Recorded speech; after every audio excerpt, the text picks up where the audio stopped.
আসসালামু আলাইকুম।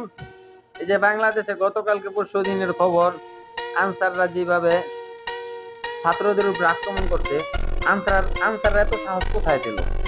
ছাত্ররা অনেক কষ্টের পরে দেশ স্বৈরাচার সরকারের হাত থেকে উদ্ধার করছে, আনসারের এত সাহস দিছে কে?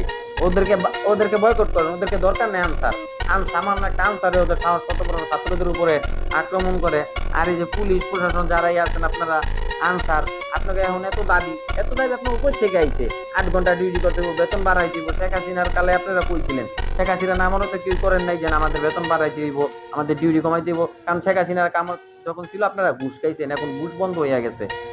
আপনাদের এরা জনগণের বেতনে চলেন, যা দিব তাই মাইনা নেন। আবার কি এত দাবি শেখ হাসিনার কামলে, শেখ হাসিনা ক্ষমতায় ছিল তখন কোনো দাবি নেই, এখন শেখ হাসিনা যাওয়ার পরই মানে আপনাকে দাবি বেড়ে গেছে।